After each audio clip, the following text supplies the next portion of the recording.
The 39th annual Royal Rumble event took place in Riyadh, Saudi Arabia at King Abdullah Financial District, where a temporary outdoor stadium was constructed in order to host the event. As we saw on SmackDown yesterday, there was a large stage set up for the show. Several LED screens represented the Riyadh skyline. You also had a long ramp, as you would usually get at stadium shows, and there was a canopy over the ring. We had a green color scheme this year. Last year it was blue. And I also wanted to mention that we do not know the 2027 location for the Royal Rumble. We know that next year's WrestleMania will also take place in Riyadh, Saudi Arabia, but we do not know where the Rumble is. So there was the countdown to the Royal Rumble show. You had a tent set up on the outside with a booth. There was Michael Cole, Wade Barrett, and Big E on commentary. I admit I didn't watch the whole thing. You had Jackie Redmond and Kathy Kelly heavily covered up. To be honest, I lost all interest in the countdown show after I saw that. I know you had CM Punk join the panel for a while, and when I saw Punk, I thought, oh great, we're going to see his wife on this show. That didn't happen. So, going in, I did not feel anywhere near the same hype for the Rumble as I did in previous years. The time during the day just kind of threw me off, and also the location, it just turned me off the whole thing. Now, the main show starts off at 2 p.m. Eastern. That's when I was watching it. And we had superstar arrivals starting us off. We saw Alexa Bliss and Charlotte Flair arriving. Liv Morgan, Roxanne Perez, and Raquel Rodriguez all arriving together. Nia Jax and Lash Legend arriving. Rhea Ripley and Io Sky together. Then we had a split screen when they showed AJ Styles and Gunther arriving to the stadium. We also saw Drew McIntyre, Sami Zayn, who of course got a big pop in Saudi Arabia. And then we saw Triple H, who got booed. And I guess the fans are still upset with how he booked John Cena's retirement match. We also saw Jey Uso. Boy, do I have a lot to say about him later. Jacob Fatu, Javon Evans, Cody Rhodes, all arriving to the show. Then we got the opening video package, which wasn't too long. Then we had a pyro display, and this was just the opening pyro display. There was a much larger one at the end of the show.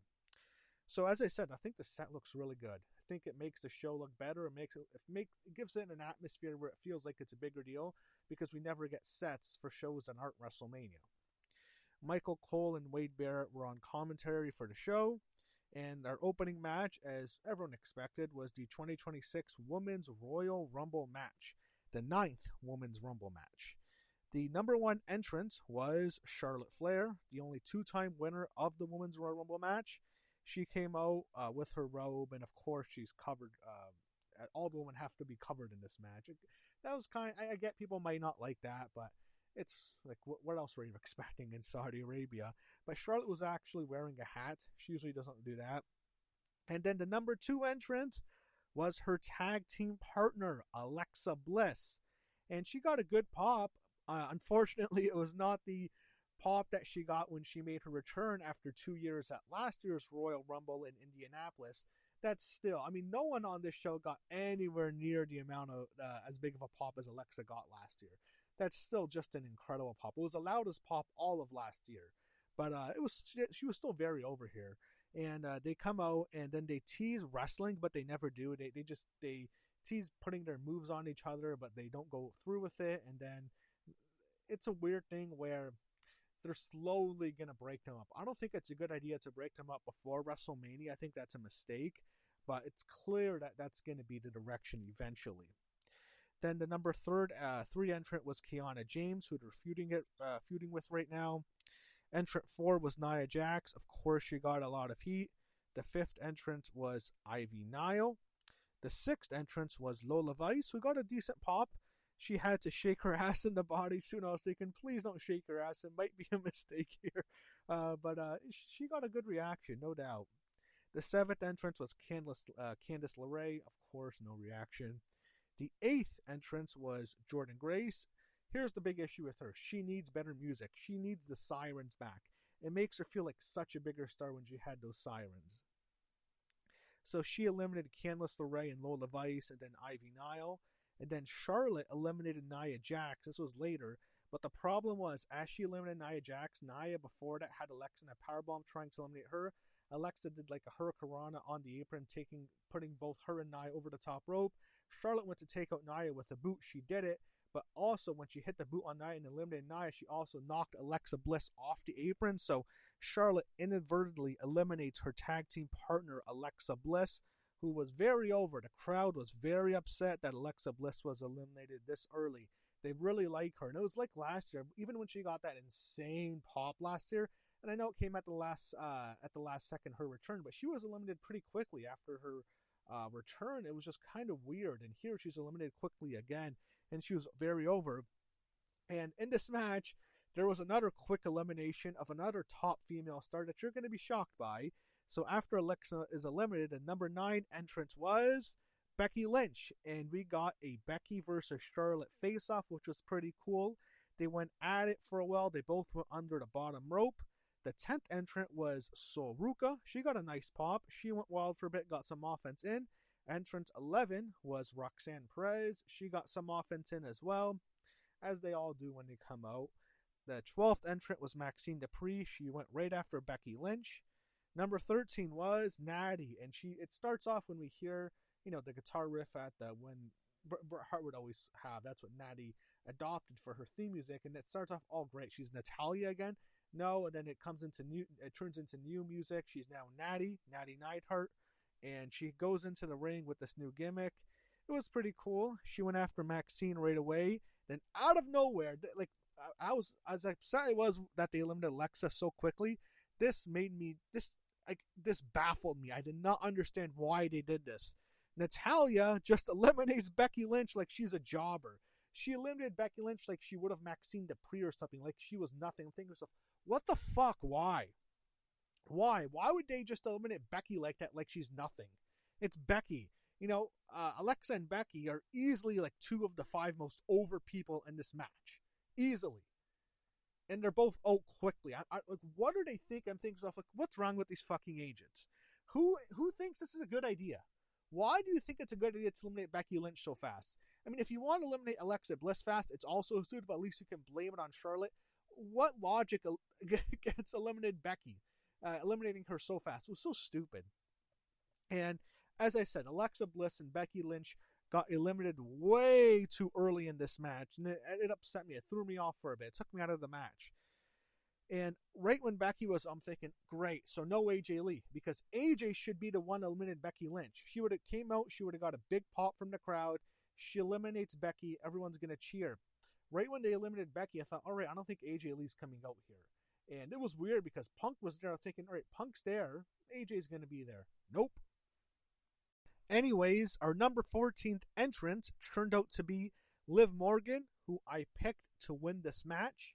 There was an Oblivion right away. Number 15 was Lash Legend. To be honest, she hasn't really impressed me that much in the last month.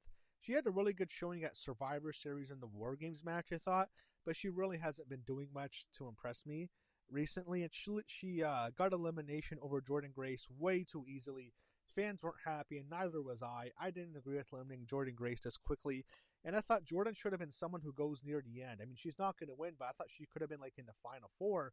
Didn't happen here. And when I saw that, I thought, great, Alexa's out too quick. Becky's out too quick. Now Jordynne Grace is out too quick. This Rumble sucks. And I was thinking, whoever put this together, this agent should be fired. That was the first half of the match. We're at number 15. The second half of the match was far better, and it saved the match for me. So, number 16 is Zelina, no longer Zelina Vega, by the way. She obviously, as you would expect, gets no pop. Her husband, Aleister Black, was not in the Rumble, which I didn't understand, in the men's Rumble. Number 17 was Raquel Rodriguez. So all of Judgment Day was now in. The fans during this are upset. They don't like the match. They start chanting, "Thank you, Cena." And I'm thinking, oh, great, this is a disaster. Raquel then eliminates Kiana James with an assist from both Liv Morgan and Roxanne Perez. Judgment Day working together here.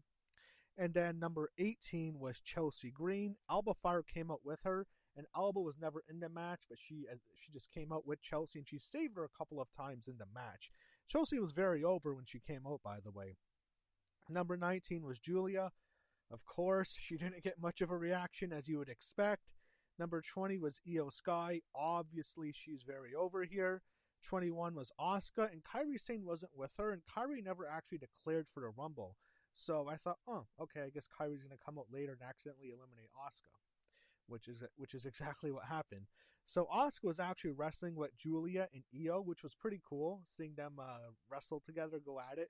That was nice, and I think I would hope Julia so much to interact with Io, have a match with Io, even have a match with Asuka or Kairi even. I think that would help Julia a lot. Number 22 was Rhea Ripley. Of course, she got the biggest pop in this match, as she always does. Then Julia eliminates Zelina. Rhea eliminates Chelsea Green. And then Rhea picks up Roxanne Perez, puts her in a Razor's Edge, and hits the Razor Edge onto Roxanne Perez, throws her over the top, and I think she threw her onto Chelsea Green and Alba Fire, I believe, or maybe Julia, one of them.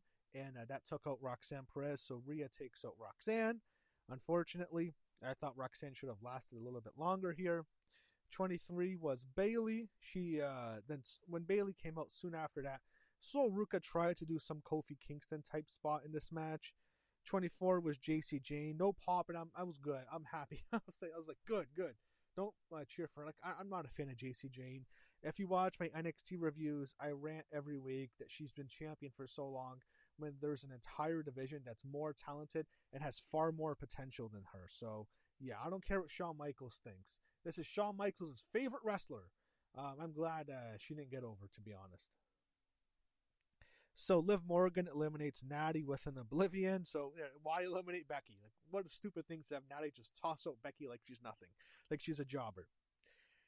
25 was Nikki Bella. She got a pop, but then right when she comes out, the fans start chanting for John Cena, and she starts getting upset about it. I was thinking, like, that's weird. Like, right away they chant for Cena. The fans in Saudi Arabia and Riyadh, they really love John Cena. And I think by chanting "Thank you, Cena," they're trying to get John Cena to wrestle at WrestleMania next year in Saudi Arabia. I think that's what they were doing here. Think, oh, if we chant "Thank you, Cena," and our government gives Cena enough money, he'll come back and wrestle next year. So 26 was Lyra Valkyria, and I thought right now I'm watching it. I put this in my notes. It's too crowded. There's just too many people in the match right now. And then Bayley and Lyra team up to eliminate Julia. 27 was Kalani Jordan. Not much of a pop. I don't think the fans really knew her. They've seen Sol Ruka on the main roster before, so they're more familiar with her. I don't think they really know Kalani Jordan. And she got some offense in. She's very athletic like Sol is. Then 28 was Kairi Sane. And there was actually a really good spot here. One of my favorite spots in the whole match was when it was really well done how she accidentally eliminated Asuka. Io kind of threw her into it, and then Io eliminates Kairi Sane afterwards. And that was good. And Asuka's furious with Kairi. She's going to be yelling at poor Kairi on Raw this Monday. 29 was Brie Bella making her return to the WWE. I don't know if she's back permanently, but she was back here. She got a decent pop. And right when they had Brie Bella come out, I thought, please change her theme music. When I heard that Brie, I was like, okay, fine. Brie coming back's a good moment, whatever. Can we please change that fucking theme song? It's the worst theme song of all time. And right away, she comes into the ring. The fans start chanting yes. They immediately, and I think the announcers even mentioned Daniel Bryan. They immediately start chanting yes. She does the yes kicks. They just want to chant yes, and they have an excuse now with Brie Bella. Number 30 was, making her return, Tiffany Stratton. She's been out since the Saturday Night's Main Event in November when she lost to Jade Cargill, losing her title. We haven't seen her in a while. She's back. She got a nice reaction, as you would expect. She got a whole bunch of offense in, and then she did a stare down with Charlotte Flair, and I was thinking to myself, oh God, no, not this feud again. It was the worst feud last year. The match then really starts to get better. I thought right when Tiffany came back, this is good. I mean, there was going to be no Bianca, and it was obvious that either Tiffany or Bianca wasn't going to be in this match. I thought it was more likely that Tiffany would return because we haven't seen any hints of Bianca coming in, and I don't know how bad her hand injury is. But, yeah. But Tiffany was back. We at least got one of them. We needed to have one of those two big names come back. Those are like two of the top female names in the whole company, so at least one of them had to come back. Would have been great to have them both back. But then again, Bianca, Saudi Arabia just hasn't really been very nice to her. I don't think they like her even when she was a face, so maybe they wouldn't have cheered for her much. But they had Tiffany back, and the match, as I said, gets better. The Bellas eliminate Lyra Valkyria and Bayley. Not a fan of that bullshit. Then JC eliminates Kalani Jordan. Then the Soul Snatchers. I was gonna say it wrong. Soul Ruka hits the Soul Snatcher on JC Jane and eliminates her. And then I was hoping when I saw that maybe she's going to beat JC for the NXT Women's title soon. But then again, she's probably going to the main roster, so probably not. I expect JC to hold the belt for another few months, unfortunately. Lash Legend then eliminated both the Bella Twins. Fans were not happy about this. Then Lash Legend has an interaction with Charlotte Flair. They're both on the apron, go over the top rope, and Lash Legend eliminates Charlotte Flair. Charlotte lasted just under an hour. She had the Iron Woman spot in this match. Every match has that spot where someone enters early and they last near the end. Here, Charlotte lasted past the number 30 entrant here, but she was eliminated by Lash Legend. And the fans really were not happy about that. Once they saw her eliminate, after the Bellas were one thing, but once Lash eliminated Charlotte, fans got really pissed off. And then, to make matters worse, she eliminates Io Sky, one of the most popular female stars, and the fans hate it. They begin chanting overrated at Lash Legend. And I agree. She shouldn't be getting this push. I mean, in the Rumble, there's always the monster spot. I call it the King spot when they had him go crazy 25 years ago in 2001. I think he eliminated 11 guys. So every year someone gets that spot, a bigger wrestler. So I understand Lash getting this spot, but I don't think she's that over. I mean, she's better than Nia Jax. Remember Nia ruined the women's match last year, the women's Rumble match, when she eliminated like half the top baby faces in that horrible spot where everyone's hanging on last year, and she just ruined that match. Here, Lash didn't ruin the match, and when she was eliminated afterwards by Rhea Ripley, it got a huge pop. But I just don't think Lash is ready to get that type of push. I don't see her at that level. I don't think she's really that good. And then there's a crazy sequence. So after Rhea eliminates Lash Legend, Raquel Rodriguez picks Rhea Ripley up, and the Tejana Bomb marches with her and destroys Rhea. She hits a Tejana Bomb. Rhea goes over the top rope, and she lands on the apron, and Rhea falls out of the ring, and Raquel Rodriguez destroys Rhea Ripley. She took her out of the match. Holy shit. That was a shock to me. It's whoa, I wasn't expecting that. I wasn't expecting it to go that fast. And then another holy shit moment. Liv Morgan dumps Raquel Rodriguez over the top rope. She just takes her out. She eliminates her. It's kind of like when in 92, I think when Sid eliminated Hogan or something. Kind of like that. She eliminates her best friend. She takes out Raquel Rodriguez, or maybe her ex-best friend. Her and Roxanne are best friends now, it looks like. But she takes out Raquel. Wow. And Raquel is shocked. And then it comes down to Liv Morgan, Sol Ruka, and Tiffany Stratton. The final three. So Sol hit a double Soul Snatcher onto both Liv and Tiffany. Eventually, all three of them end up on the apron. And Sol goes for the Soul Snatcher on Tiffany on the apron, but Tiffany reverses it, and she eliminates Sol Ruka. And then right after that, Liv Morgan hits Oblivion to Tiffany Stratton on the apron, eliminating Tiffany. And Liv Morgan wins the 2026 Women's Royal Rumble match. She points to the WrestleMania sign, which was displayed. It looks like a smaller sign, by the way, but it was set up, and it was an LED sign. It was the actual black and white sign that they have for the logo this year. And she celebrates, and she sells it really well as she's still in heel mode, but I guarantee you with her and how passionate she is, as soon as she got to the back, she probably bursted into tears. She was probably bawling after winning the match, and I'm sure they're going to show it on Unreal. She's crying, hugging Triple H after she wins the Royal Rumble match, but it was a cool moment. Liv Morgan won. I thought this was the right choice. I thought they've built her up well. And, they could have gone with Bianca, bringing her back. I thought it was going to come down to Liv or Bianca.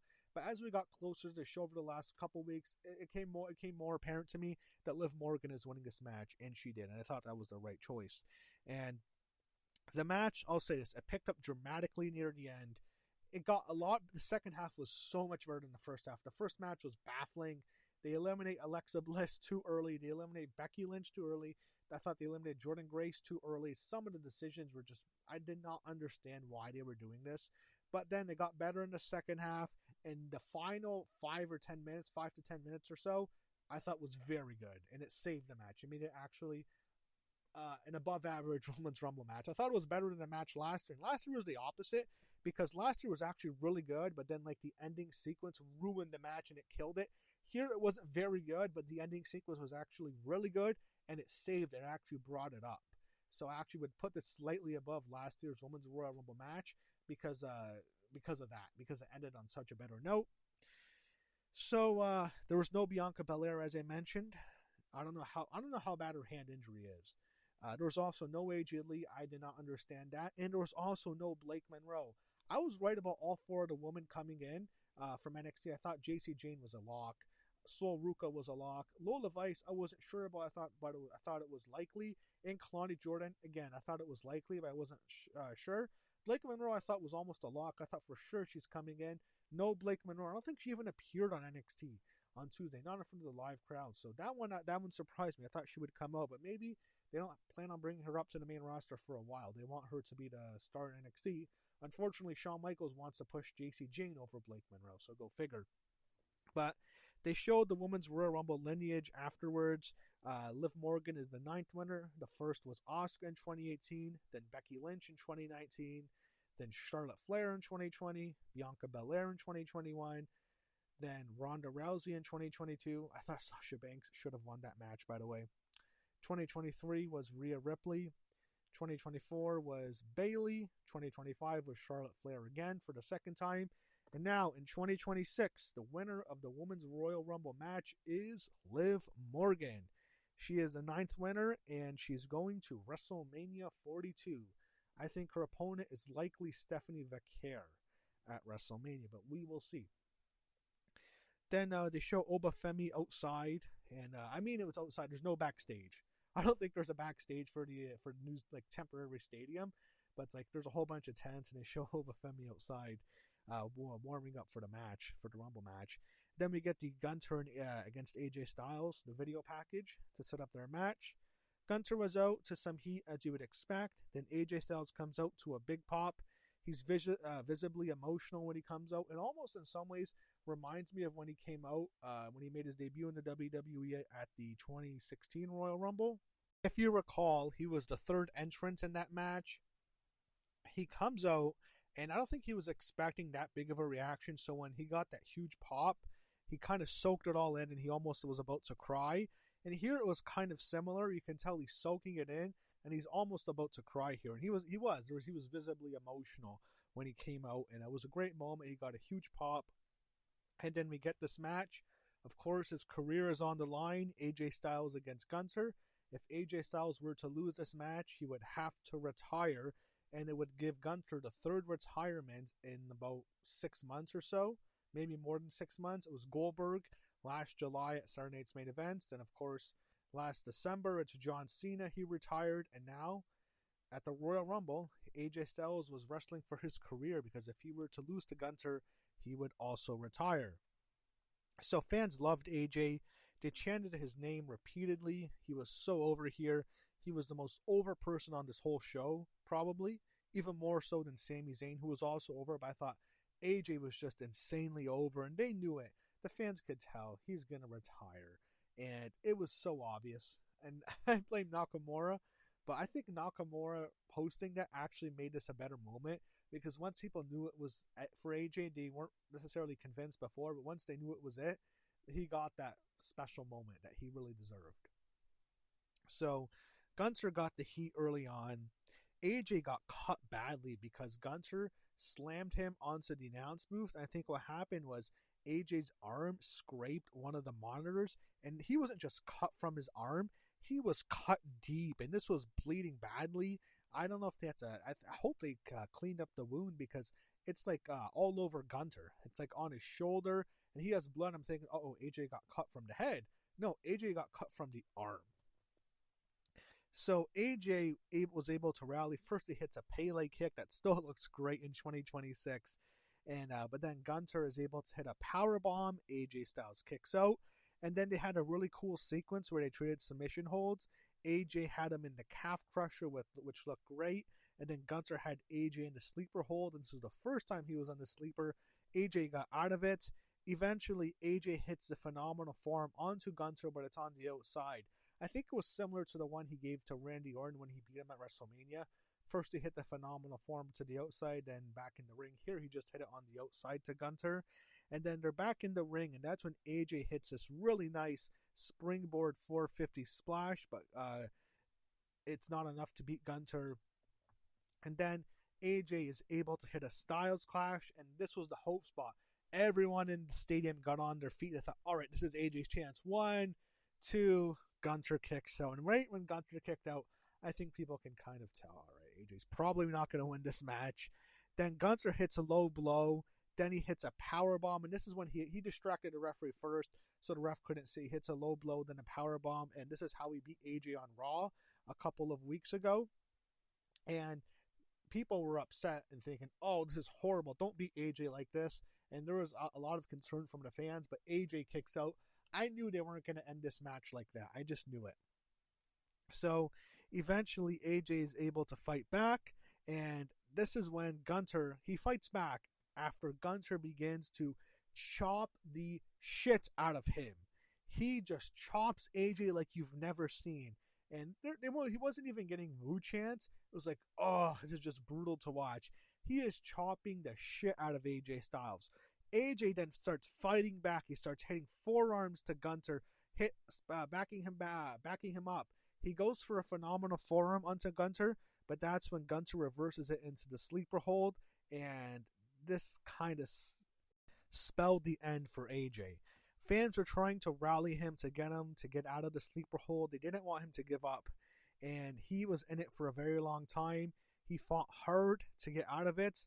Eventually, he doesn't tap out like John Cena did, but eventually AJ Styles passes out in the sleeper hold. He goes out, he loses, and he retires. He loses his career.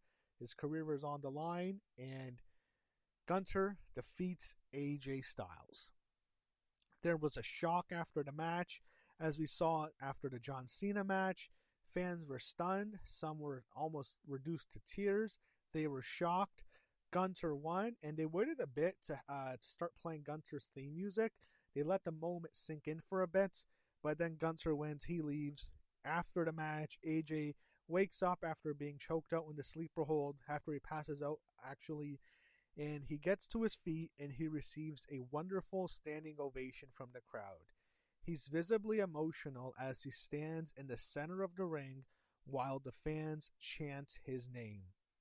AJ then starts to take off his gloves and he teases leaving them in the middle of the ring, like John Cena did when he took off his armbands and his shoes. He left them in the middle of the ring before leaving, but he actually puts his gloves back on and he does his pose to the crowd. He does it on all four sides to the crowd. He does the AJ Styles pose and he keeps his gloves on. That was interesting. I don't think he's done. Right when I saw it, I thought, that was his tease. I'm done here, but I'm not really done wrestling. AJ then poses after he poses on all four sides of the ring. He leaves the ring, then he gets back, gets on the turnbuckle and poses again, and then they play his theme song. He makes a final walk up to the ramp as he receives a standing ovation from the fans. It was a phenomenal match. It was a phenomenal send-off. It was done really well. The AJ Styles retirement in this one match, and not just a match, a post-match, it was actually handled better than how the John Cena retirement was, because, the Booker wasn't getting booed out of the building here. And, Cena, of course, got a nice send-off. It was really well done. But here, it just felt more simpler, more easier. And, it was just a really nice moment. You didn't have to worry about people being angry. People were sad, but at right after it, they were cheering for AJ. And it was kind of in some ways like the Ric Flair retirement that he ruined. But when Ric Flair retired at WrestleMania 24, he loses. He gets that post-match send-off, a standing ovation from the fans, walks up the ramp, and that's what it was like here for AJ Styles. It was a phenomenal 10 years in the WWE. People said he was too old. They'll never bring in someone at his age in. Boy, did that change. And 10 years ago, he had one of the greatest debuts in WWE history when he debuted at the 2016 Royal Rumble. 10 years later, he ends his WWE career, his WWE run at the Royal Rumble. It came full circle, and it was a phenomenal 10 years with the company. It was absolutely worth it to bring him in, and WWE absolutely still should have signed him 10 years before that. So I think Vince McMahon was telling people that even, but they made the right decision bringing him in. AJ made the right decision going to WWE, and he had a phenomenal run in the WWE. All I can say is thank you, AJ Styles. Afterwards, there was a bit of a break, and then we went back to the show. Seemed like a longer commercial break than usual. Of course, after a big moment like that, we saw Rey Mysterio, Dragon Lee, and Penta all outside, warming up for the Rumble match. And then, this was kind of surprising, because there's usually whenever there's a title match, there's almost always a video package. There was no video package for the world title match. Sami Zayn just came out next. He got a big pop from the crowd, as you would expect him to, and then Drew McIntyre comes out. And I noticed watching Drew's entrance, there's this random black pickup truck parked on the stage for some reason. I don't know why. It's probably just a sponsorship.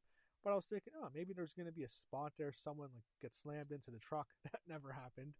And then he had Mark Nash doing the ring introductions. No Alicia Taylor on the show. And we got our Undisputed WWE Championship match. Drew McIntyre defends his title against Sami Zayn, who of course was beloved in Saudi Arabia. And Sami, at first, it looks like he almost hurts himself when he does a dive to the outside, and he does a flip, kind of like a senton, and it's like he lands on his feet, but pulls his back in the wrong way. And that was the story of the match, with Sami's lower back, and he had Drew working over it. So fans, of course, are trying to rally Sami. They're fully behind him. He hit a Blue Thunder Bomb, but the whole story is his lower back. Drew actually hit 3 consecutive Future Shock DDTs, but Sami kicks out. If you recall, 2 years ago when he hit a Future Shock DDT in a Rumble match in 2024, that's when he took out CM Punk, and he had that triceps injury, I believe.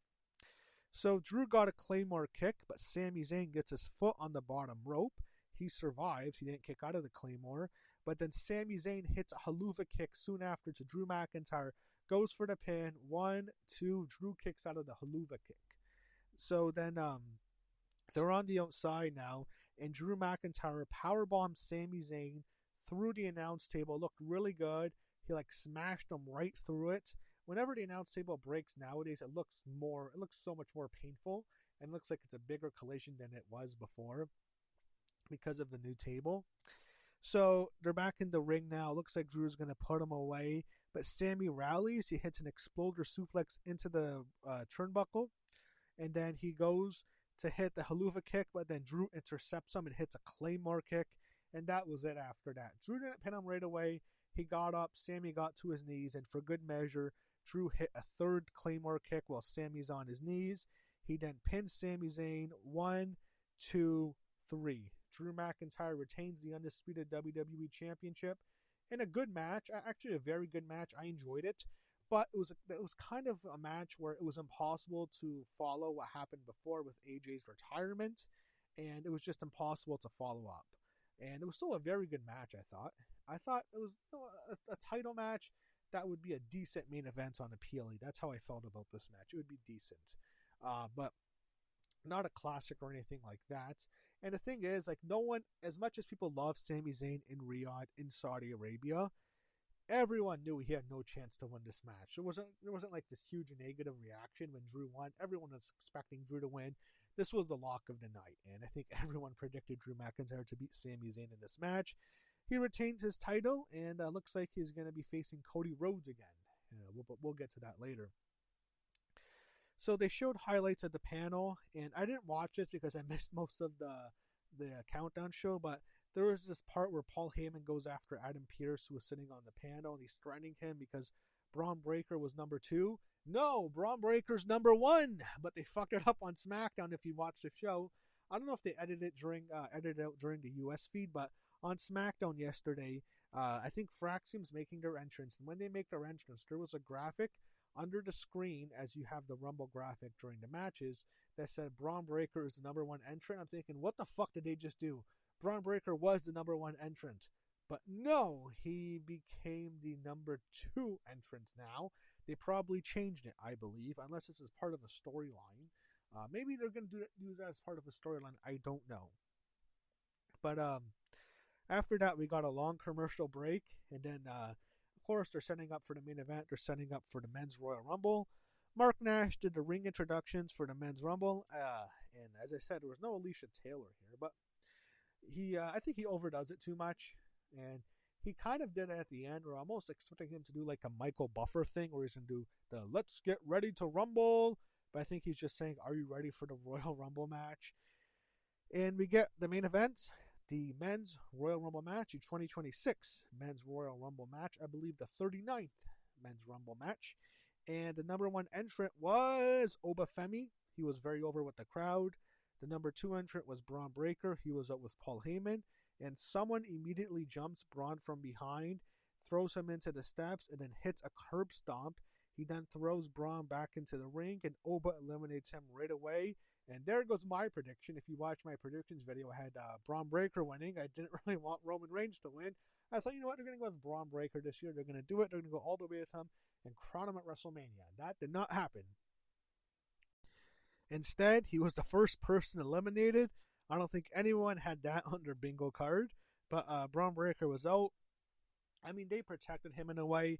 It looks like it's Braun Breaker and Seth Rollins at WrestleMania. The person who jumped him from behind, I personally think was probably Austin Theory. And I think Austin is Seth's plants in the Vision. So entrant number 3 was Solo Sikoa. Entrant 4 was Rey Mysterio, who of course got a big pop. Entrant 5 was Rusev. He got no pop. And then Obafemi eliminates Rusev very quickly. I thought, oh great. This guy isn't going to last very long. You might as well call his wife Lana and try to get her to come back, because this guy has no chance without her. But then it was more so about them trying to get Obafemi over as a monster. He then eliminates Solo Sikoa quickly, which was a bit of a surprise because Solo is usually sometimes protected on SmackDown. And then Rey was eliminated by Oba. Fans did not like that. Entrant 6 was Matt Cardona. He didn't last long. Obafemi destroys him. Entrant 7 was Damian Priest. I thought, oh, that's interesting. If they have Oba take him out, like, he might be a main event star right away for him to eliminate Priest quickly, but he did not. Entrant 8 was Javon Evans. He was over. Entrant 9 was Mr. Iguana. I don't think this worked very well here at all. Entrant 10 was Trick Williams. Not a fan, but he did get a pop. Fans love chanting, "Whoop that Trick." He's an entrance, like some other guy who we're going to get to later. Entrant 11, also after Trick Williams came out, he eliminated Mr. Iguana and the Snake. Thank you, Trick. I don't like you very much as a wrestler, but thank you for eliminating Mr. Iguana. I'm just not a fan of that being pushed to a main event level. If it wants to be on AAA, fine. On the main roster, I really don't see it working. Entrant 11 was Cody Rhodes, who, as you would expect, got a big pop when he came out. Entrant 12 was El Grande Americano. And then number 13 was the original El Grande Americano. And this was a really good spot here. This is a really good moment. One of my favorite spots of the whole match.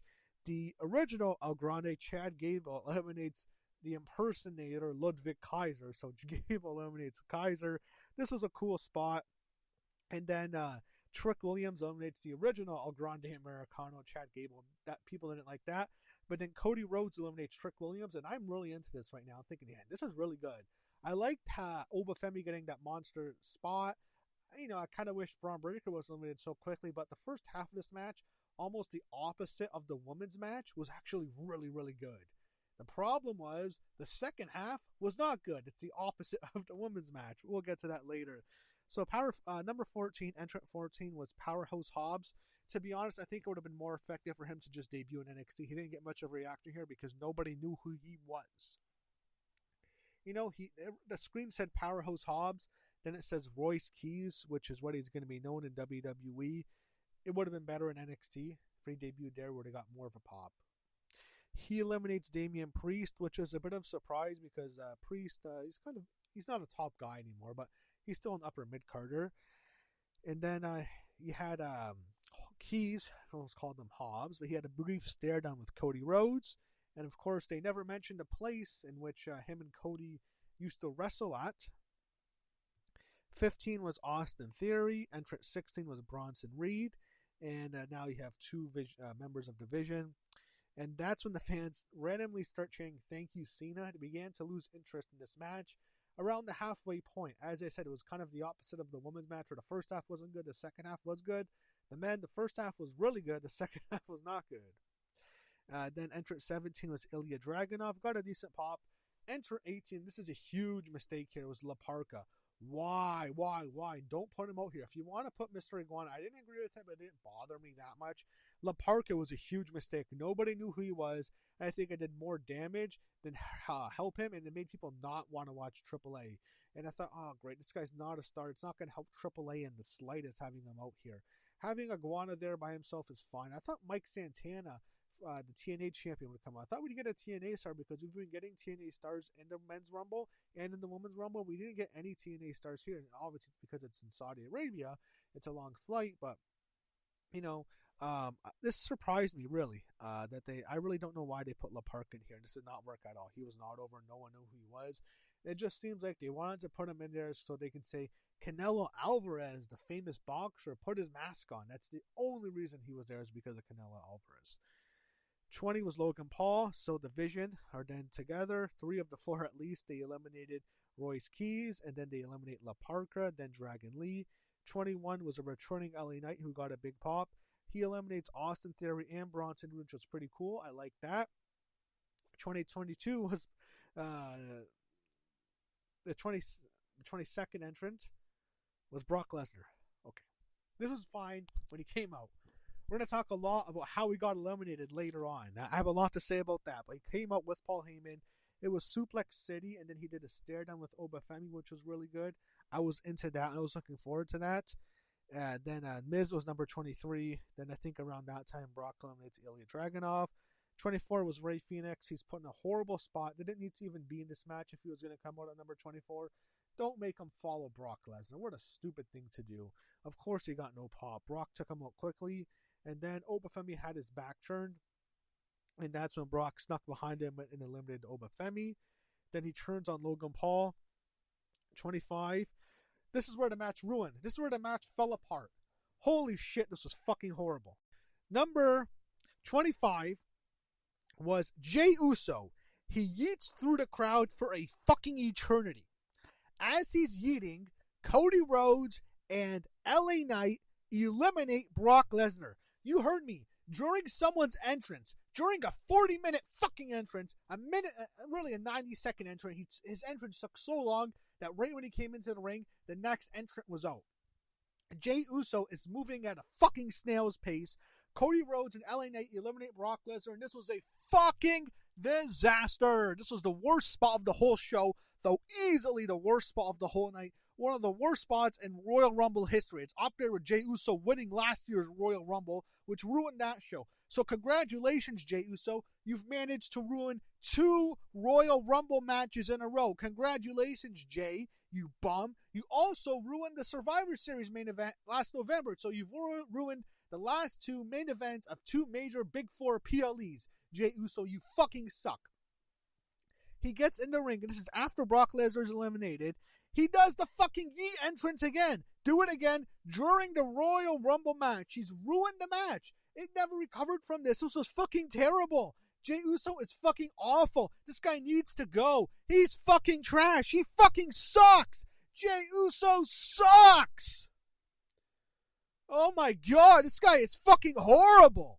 He's horrible. He's the worst wrestler in the fucking company. He's killing the show. He's ruined 2 main events in a row of 2 major Big 4s. He's fucking yeeting in the Royal Rumble while Brock Lesnar's eliminated during his fucking entrance. Then he yeets again. Oh, get this guy out of here. He ruined the Survivor Series main event a couple months ago when he's fucking yeeting on top of a steel cage of a fucking War Games match. He ruined that. So congratulations. The Survivor Series main event, the Royal Rumble main event, ruined because of his stupid fucking entrance. I hope you sold enough t-shirts, WWE, because you've ruined 2 fucking main events because of it. Fuck this guy. Oh my god. I'm done. Okay. 26 was Roman Reigns. He turns on Jey. He eliminates The Miz. He does a stare down with Cody Rhodes. 27 was Jacob Fatu. He stared down Roman. When he came out, he had a big pop. Jacob Fatu did. I like that they brought him out. 28 was Penta. Not much of a pop. Don't make Penta follow Roman Reigns, you stupid fucking retarded agents! What's wrong with you, you dumbasses, you low IQ idiots? Have Penta follow Roman Reigns! Oh, he doesn't get much of a pop. Why? You're putting him in an impossible situation. By the way, where's Finn Balor? Why wasn't he in this match? There's so many bigger stars who weren't in this match that you have to put La Parka in this fucking match. God, you have to put Rey Fenix, who gets no reaction. They're so stupid. Like, who's ever booking this match is fucking dumb. Ugh. Like, you're putting Penta, he's in a bad situation. He's a guy you put in early. No one wants to see Penta later in a match when everyone is tired because everyone knows he can't win. You put a guy who's very athletic, who can do cool moves early, you idiots. Anyway, he didn't get a big pop, unfortunately. Cody Rhodes eliminates LA Knight. Of course, LA Knight loses. LLL. Of course he does. 29 was Randy Orton. He hit a whole bunch of RKOs. I was kind of tuned out from the G stuff at here. I was pissed off. Then number 30 is Gunther. I want to give him a lot of credit. When he came out, he was still selling his leg for AJ. So even after AJ retires, he's out of the company. He might even go to a different company. Gunther has so much respect for him. He's still selling his leg for AJ. Props to Gunther as a guy. That's really cool. So after he's in, Randy Orton hits a super RKO to Javon Evans. Then he eliminated him. Gunther eliminated Penta. Drew, and then now Cody's thrown out. But he's not out of the match. He's like hanging on for dear life, and he's kind of doing the skin the cat when Shawn Michaels did when he won the Rumble, and I believe in '95. He's hanging on the top rope, then he pulls himself back up, and Cody's doing that. And as he's pulling himself up, he's almost there, but then Drew McIntyre comes and he hits a Claymore onto Cody Rhodes, and he eliminates. Cody drops out. Drew McIntyre eliminates Cody Rhodes, and Cody Rhodes, for right now at least, he will not tie Steve Austin for the most Royal Rumble matches. Stone Cold Steve Austin has won 3. Cody's at 2. I believe Austin won 3 in 5 years. So Cody was going for 3 and 4 years. He did not get that. So Cody is going to have to wait until he wins his 3rd Rumble. Then after Cody was out, Roman Reigns eliminated Jacob Fatu. Kind of anticlimactic. I would have liked for Jacob to have been the last one. I don't think this helped Gunther going till the end. I don't think Gunther needed to be in this match. I thought it would have been more effective for his character, for him as a heel, for him not to be eliminated, not to come out as number 3 and got tossed out. It would have been better for him just to be AJ and someone else gets that spot, Finn Balor or someone like that. He doesn't last long, but then Roman eliminates Jacob at the end. It would have been a lot better like that, in my opinion. I thought it should have came down to Roman Reigns and Jacob Fatu. And not like how they booked that. Bad decisions. Gunther, as a monster heel, he's better off beating AJ than gloating about it on Raw. He doesn't need to be eliminated by Roman Reigns because he kind of already gets his comeuppance, if you know what I mean. Then Roman Reigns eliminates Jey Uso. Thank God. Final 4, Roman Reigns, Logan Paul, Gunther, and Randy Orton. Roman Reigns eliminates Logan Paul. Then Gunther eliminates Randy Orton. And then it's Roman Reigns and Gunther at the end. Roman gets out of the sleeper hold, hits a spear on Gunther, then eliminated him to win the 2026 Men's Royal Rumble match. Roman Reigns is now a 2-time Royal Rumble winner. And I thought the first half was good. And the final sequence when it came down to the Final 4 was fine. And but the Jey Uso stuff killed the match. It just ruined it, destroyed it, killed this match. It wasn't a bad match or anything like that. It wasn't a horrible Rumble. I've seen worse men's Rumbles, and obviously there's been a lot worse women's Rumbles than this. But it's like, it couldn't recover from that for me. Like I just don't like Jey Uso so much. It ruined the match for me. Jay killed the match. That's it. Too many AAA guys. They got no reaction. No Finn Balor. No one in Judgment Day got in this match. The order was awful because it made guys like Penta have to follow Roman Reigns. It was poorly booked, poorly managed. The agents did a very bad job here, I thought. There was parts I really liked. Again, I liked the Americano stuff. I thought that was really entertaining for me. I liked the Obafemi stuff. There's a lot of good I liked. And, Roman Reigns winning's fine. I'm not super excited about it. I really don't need to see Roman Reigns win a second Royal Rumble now. I mean, you kind of expected he would eventually win a second one. It's been 11 years since he won the first one, that disaster in Philadelphia 11 years ago. But, I'm not that excited about it. But, he won. He celebrated his win. Roman Reigns puts up the 1. Then he points to the WrestleMania sign. Pyro goes off. And then, I said pyro goes off in the arena or in the stadium. And then we go to the outside and they have like this 10-minute large fireworks display with the Royal Rumble theme song playing. It went on forever. I imagine it'll be much bigger for next year's WrestleMania. Then they played the WrestleMania 42 theme song, the Aerosmith theme. And then it just goes on forever. It's the largest fireworks display I have ever seen. And that is how the 2026 Royal Rumble events ended. overall, I mean, to look at the show, the Women's Rumble, as I said, first half wasn't good. Second half was very good. Gunther AJ was phenomenal. Sami Drew, I thought was very good. And the Men's Rumble, the first half was really good. The ending sequence was fine. I thought the Rumble winner, like, it didn't piss me off like last year. But, you know, it was fine. Roman Reigns winning is okay. It's just the Jey Uso stuff. Like, it killed it. The second half of the Men's Rumble was bad. It's like the first half of the Women's Rumble was bad. The second half of the Women's Rumble was good. The first half of the Men's Rumble was good. It was like the opposite of how they were the opposite of each other. Like, it wasn't a bad Rumble. I thought it was a little bit better as a show than last year's, to be honest. And maybe even better than 2 years ago. That show wasn't really that good. 3 years ago was certainly better than this. Definitely. That was that great angle they did with the Bloodline. 4 years ago, that show in 2022 in St. Louis was awful. This is way better than that. Better than the 21 show. As I said, the 23 show was better. Not as good as the 20 show. That show was great. So, yeah, of this decade, it's not like a horrible Rumble or anything, but I felt it was disappointing. It was poorly booked once again, and should have been a lot better than it ended up being. Not a really great show. I thought it was okay, an okay show, and you know, I wanted it better than okay. I wanted actually a really good show this year to start this year off, and I don't think we got it this year. The Rumble 2026 wasn't really a great show. It wasn't a bad show. It was okay. You can get through it. I got through it fine, but there was a lot of issues, and I felt it could have been a much better show and left a lot to be desired. That's my opinion of the show, and the Royal Rumble is now over. We are now officially on the road to WrestleMania.